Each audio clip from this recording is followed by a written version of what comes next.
Bonjour tout le monde, bienvenue sur ma chaîne Le Temps qui court, où je parle des artistes francophones du passé, présent et futur. Donc si tu aimes la langue française, la francophonie, merci et installe-toi, reste connecté, abonne-toi et partage à tout le monde autour de toi. Bonjour, bonsoir, bienvenue sur la partie 4 pour les célébrités disparues en 2021. Commençons avec Marc Ferraud. C'était un historien mais aussi enseignant-chercheur français. Il était d'origine juive comme sa mère, mais celle-ci a été déportée à Auschwitz où elle est morte. Mais lui réussit à fuir à Grenoble, qui est située dans une zone non occupée. Il entra dans la résistance dans le maquis du Vercors grâce à sa connaissance de la langue allemande et sa capacité à lire les cartes d'état-major. Le réseau de résistance se dispersa et il retourna à Grenoble et participa à la libération de Lyon le 3 septembre 1944. Ensuite, il reprit ses études et devint enseignant en histoire. Il a d'abord enseigné à Oran entre 1948 et 1956 et après est retourné en France pour enseigner au lycée Montaigne et à l'école polytechnique. À la suite de ça, il est devenu directeur de l'école des hautes études en sciences sociales, EHESS, spécialiste de la Russie et de l'URSS. Il publia de nombreux livres à ce sujet, comme De la Russie à l'URSS en 1989, L'état de toutes les Russies en 1993 et Les Russies, l'esprit d'un peuple en 2017. Il meurt le 21 avril 2021 à Maisons-Laffitte, qui est une commune d'Île-de-France. Continuons avec Tava Kolo. Elle est originaire de Mayotte. Elle avait entrepris une carrière politique dans un mouvement départemental mahorais, mais elle abandonna la politique pour se consacrer à sa famille. Elle est devenue la doyenne des Français le 1er juillet 2016. Elle est la dernière personne connue née en 1902. Elle laisse 10 petits-enfants qui lui ont donné 4 arrière-petits-enfants, 40 arrière-petits-enfants et 55 arrière-arrière-petits-enfants. Elle meurt le 1er mai 2021 à Mayotte à 118 ans. Ensuite, nous avons Jacques Boufferès. Il est né Jacques Flavien Albert Bernard Marie Boufferès. C'était un philosophe français. Très tôt, il s'intéressa à la philosophie. Il fit une classe prépa, entra en 1961 à l'école normale sup de la rue d'Ulm. En 1965, il est reçu premier à l'agrégation de philosophie. Il est devenu rapidement un spécialiste du positivisme logique. En 1975, il a soutenu une thèse intitulée « Le mythe de l'intériorité, expérience, signification et langage privé » chez Wittgenstein. Dès ses premiers travaux, il a construit son chemin intellectuel en marge des grandes modes philosophiques. En 1989, il fut co-président de la commission de philosophie d'épistémologie destinée à faire un état des lieux de l'enseignement de ces matières. Il était aussi membre du comité de parrainage scientifique de l'Association française pour l'information scientifique, AFIS, et de sa revue Sciences et Pseudosciences. Il a plusieurs fois écrit dans le monde diplomatique. De 1984 à 1987, il a dirigé l'Institut d'histoire et de philosophie des sciences et des techniques.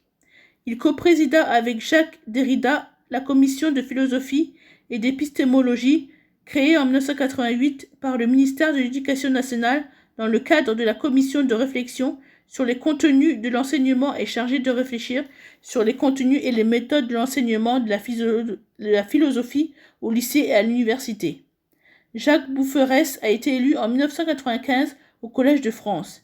Il a intitulé sa chaire « Philosophie du langage et de la connaissance ». Il a écrit plusieurs livres dont « Rationalité et cynisme » en 1984, « Que peut-on faire de la religion » qui est récompensé en 2012 par le prix Raymond de Boyer de Sainte-Suzanne de l'Académie française et le mythe moderne du progrès en 2017. Il reçoit en 2019 le Grand Prix de philosophie de l'Académie française pour l'ensemble de son œuvre. Il meurt le 9 mai 2021 à Paris. Ensuite, nous avons Michel Fourniret. C'était un tueur en série français. Surnommé par les médias le monstre des Ardennes, il est arrêté en Belgique pour une tentative d'enlèvement d'une fillette en juin 2003.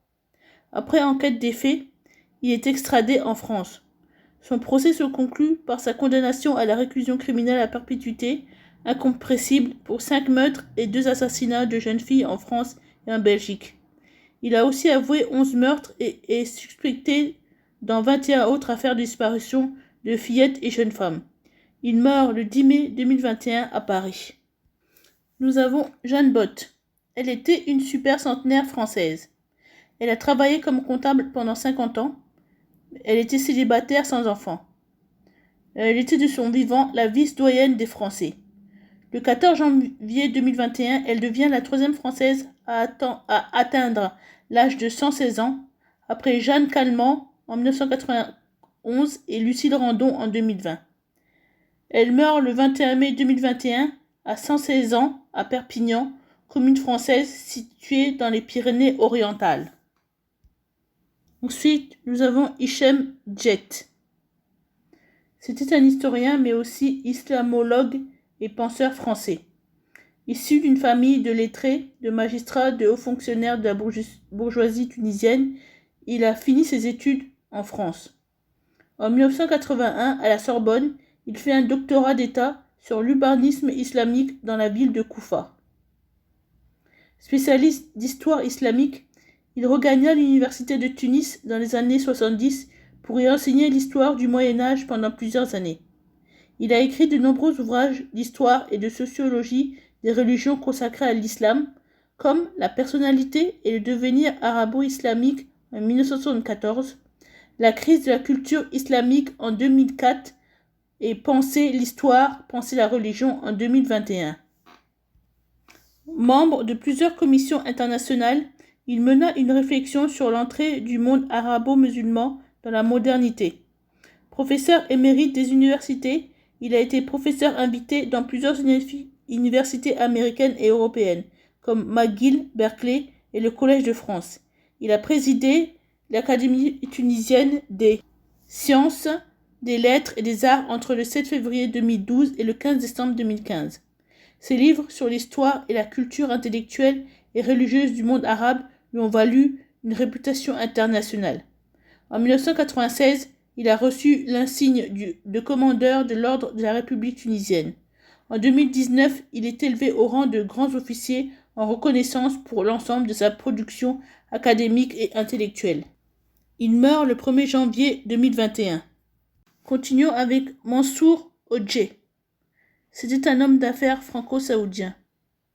Son père était multimilliardaire, mais lui possédait le groupe TAG. Il est impliqué dans la Formule 1 et il est actionnaire du groupe McLaren. C'était une société holding à Genève, mais elle a été vendue en 2019. Il possédait également 25% de la société McLaren Technology Group, spécialisée dans les techniques de pointe, elle-même propriétaire de l'écurie de Formule 1 McLaren Racing. Il est aussi propriétaire du Kogo, un yacht de luxe de 60 mètres de long. Il meurt le 6 juin 2021 à Genève, ville de Suisse. Ensuite, nous avons Dixie Dancer-Coeur. C'était un explorateur sportif de l'extrême et photographe belge. Il commença sa carrière comme steward pendant 13 ans.